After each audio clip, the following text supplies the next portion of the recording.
안녕하세요. 아재TV입니다. 충격과 공포를 선사한 3남매는 용감하게 50회, 마지막 회를 하루 앞둔 회차라서 편안하게 진행될 것 같았던 50회는 말 그대로 총체적 난국이었습니다. 그중 가장 큰 충격을 선사한 인물은 사람이 이렇게 찌질할 수도 있구나 라는 걸 보여준 조남수. 그는 지난 49회 절망적인 소식을 들었습니다. 바로 김소림을 버리고 선택한 신지혜가 신무영 대표의 딸이 아니란 사실. 신지혜는 조남수에게 자신이 신무영의 딸이 아님을 밝혔고, 신무영이 그런 자신을 집에서 쫓아냈다고 하자 조남수는 말 그대로 희망을 잃어버린 듯한 표정을 지었습니다. 조남수는 처음 딸이 아니란 말을 들었을 때까지만 해도 일말의 희망은 갖고 있었을 겁니다. 그래, 친딸이 아니면 어때? 양딸도 딸이니까 받을 게 많을 거야. 이렇게 생각했겠죠. 하지만 이어진 대화에서 신무영이 신지혜를 쫓아냈다는 말까지 듣고 나니 모든 걸 포기한 것입니다. 망했다. 진짜 신지혜는 아무것도 없는 빈털터리가 되었구나. 그동안 신지혜 하나 잘 물어서 인생을 역전하려던 꿈이 산산조각 나버린 거죠. 그는 모든 게 끝났다고 느끼자마자 곧바로 늘 그렇듯 남 탓을 시작했습니다. 김소림도 알고 있었냐? 오이윤도 알고 있으면서 얘기 안 한 거냐? 너는 진즉에 나한테 얘기했어야 되는 거 아니냐? 등등 세상 형편없는 모습을 보였죠. 그리고 이후 술을 잔뜩 마신 조남수는 카레집으로 향했습니다. 그냥 가도 벼락을 맞을 텐데 술까지 잔뜩 취해 카레집을 찾아간 조남수. 그는 때마침 카레집을 나서던 김소림을 마주치자 정신나간 놈처럼 헛소리를 했습니다. 따지고자 하는 요지는 이거였죠. 너도 신지혜가 신무영의 딸이 아닌 걸 알면서도 나한테 복수하려고 모른 척 한 거냐? 그동안 내가 뻘짓하는 거 지켜보며 즐거웠냐? 등등. 뭐 눈에는 뭐만 보인다고 김소림이 지처럼 찌질한 줄 아는 조남수. 결국 가게 앞이 소란스러워 나와본 신무영에게 딱 걸려 제대로 한 대 얻어맞고 말았는데요. 정신이 번쩍 들게 맞은 조남수는 이제 신무영을 잡고 늘어집니다. 어제까지만 해도 아버님 이러면서 장인어른 대하듯 깍듯했던 그가 한 번에 안면몰수를 하며 덤비기 시작한 거죠. 가만히 생각해보니 이제 장인어른 될 일은 없을 것 같고, 이왕 이렇게 된 김에 한 대 맞은 걸로 트집 잡아서 깊은 코스메틱에 돌아갈 빌미라도 만들어야겠다. 정신이 있는 건지 없는 건지, 아니면 상식이란 게 있는 건지 없는 건지, 지금 상황에서도 회사로 돌아갈 수 있을 거란 희망을 꿈꾸는 스미스죠. 하지만 신무영은 그런 조남수에게 절대 휘둘리지 않았습니다. 폭행죄로 고소를 하던 말던 신경도 안 쓴다고 했죠. 그러자 다시 한번 발작하는 조남수. 3살짜리 아이도 안 부릴 생떼를 쓰기 시작했고, 그때 3남매의 막내 건우가 등장합니다. 본래 남매라는 사이가 집에서는 굉장히 톰과 제리 같지만 밖에서는 전혀 다르죠. 누가 내 여동생 누나 건드리면 눈이 뒤집히는 게 오빠고 남동생인 것. 아버지가 계신 가게 앞에서 그것도 굉장히 안 좋게 헤어진 옛날 남자친구가 누나를 괴롭히고 있으니 건우 역시 눈이 돌아버렸고, 그렇게 생떼 쓰는 조남수를 보자마자 주먹이 날아갔습니다. 날아가는 조남수의 모습이 어찌나 통쾌하던지 드라마가 여기서 끝나도 좋겠다는 생각이 들 정도였죠. 하지만 조남수가 어떤 위인입니까? 구차하기 대한민국 1등인 조남수는 그 상황에서 또 연기를 하기 시작합니다. 마치 건우에게 맞아 어디가 잘못된 것처럼 생쇼를 시작했죠. 하지만 그 모든 상황을 눈썰미 좋은 신무영이 목격했고, 쓰러져 있는 조남수에게 얼음물을 뿌리려 하자 그는 딱 조남수답게 36개 주랭랑을 쳤습니다. 이렇게 조남수는 끝일까요? 당연히 아니겠죠.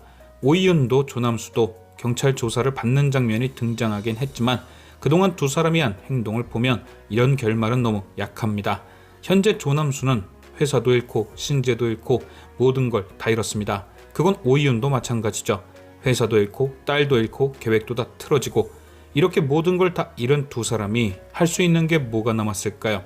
맞습니다. 딱 두 사람에게 어울릴 한 가지, 바로 진상이죠. 저는 아마도 모든 걸 다 잃은 두 사람이 마지막으로 김소림의 결혼식장에 가서 진상을 부릴 듯 합니다. 결혼식을 깽판 내던지 해서 나는 김소림을, 오이윤은 신무영을 되찾자고 말도 안 되는 꿈을 꾸는 거죠. 그리고 그렇게 찾아간 결혼식장에서 신무영과 김소림 가족들에게 몰매를 맞던, 아님 가장 초라한 모습으로 경찰에 질질 끌려 나가는 모습이 등장할 겁니다. 그 모습을 본 신무영과 김소림 가족들은 박장대소를 할 것이고요. 그렇게 두 사람은 아무것도 얻지 못한 채 나란히 감옥으로 가게 되는 거죠. 다음으로 50회에서 충격적이었던 건 바로 뻔뻔하게 그저없던 장영식의 모습. 지난 48회에서 계부를 만나 지난 시절의 이야기를 모두 전해들은 장영식. 그림을 찢은 것도 돈에 관한 것도 모두 엄마의 거짓말임을 확인했습니다. 사실 이쯤 되면 곧바로 상준이를 찾아가 땅바닥에 머리 박고 사과를 해야 정상이지만 장영식은 너무나 큰 충격에 머리가 어떻게 된 것인지 끝까지 지가 더 당당하게 소리치는 모습들이 등장했습니다. 그중 가장 어이없던 상황이 바로 사진관에서 윤갑분을 마주쳤을 때 상황이었죠. 네가 이렇게 삐뚤어진 게 자신의 탓이라며 장영식의 마음을 어루만져 주려던 윤갑분. 하지만 장영식은 그런 윤갑분에게 위선을 떨지 말라는 막말을 했고 상준이에게 사과하라는 말에는 사과할 때까지 기다려주지 않고 영화를 찍는다며 패악질을 부렸죠. 적반하장도 유분수지 방귀 낀 놈이 성낸다고 사과를 할 때까지 기다려줘야 한다니 도통 이해가 안 가는 얘기를 하는 장영식.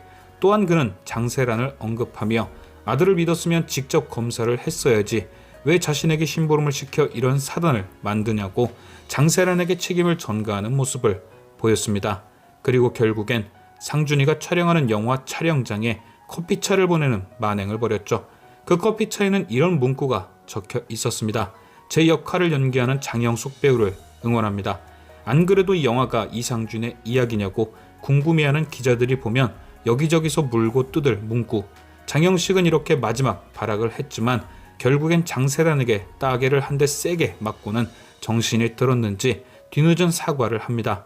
하여튼 사과 하나도 곱게 하는 법이 없는 장영식은 그렇게 세트장을 떠났고 그가 돌아가는 모습을 지켜보던 상준이는 장영식의 머리 위로 간판이 떨어지는 걸 목격합니다. 그리고 곧장 달려가 장영식을 구해냈죠. 그런데 하필 장영식을 구하기 위해 내밀었던 팔이 왠지 예전에 다쳤던 그 팔이 아닌가 싶은데요. 상준이는 2번이나 장영식을 위해 자신의 팔을 내어준 거죠. 장영식의 결혼 자금을 만들기 위해 떨어지는 간판에서 장영식을 구하기 위해 말입니다. 당연히 장영식도 그걸 모르진 않겠죠. 사람이라면 그걸 잊어서도 안 되고 말입니다. 결국 장영식은 상준이를 위해 가족들을 떠나지 않을까 합니다. 지금 당장은 제정신이 아니니 치료를 위해 혹은 가족들의 상처가 아물 때까지 잠시 자리를 비켜주는 것이겠죠. 그리고 예고편을 보면 상준이의 의식도 없는 것으로 볼 때 대략 1년 후 혹은 6개월 후쯤으로 시간이 넘어간 뒤 드라마가 끝날 듯 합니다. 깨어난 상준이는 결혼식을 준비하고 정신 차린 영식이는 상준이에게 제대로 된 용서를 구하고 그렇게 드라마는 해피엔딩으로 마무리가 되겠죠. 과연 3남매가 용감하게는 어떤 엔딩을 보여줄 것인지 지금까지 시청해주신 여러분께 감사드리며 아재TV는 또 다른 리뷰로 돌아오겠습니다.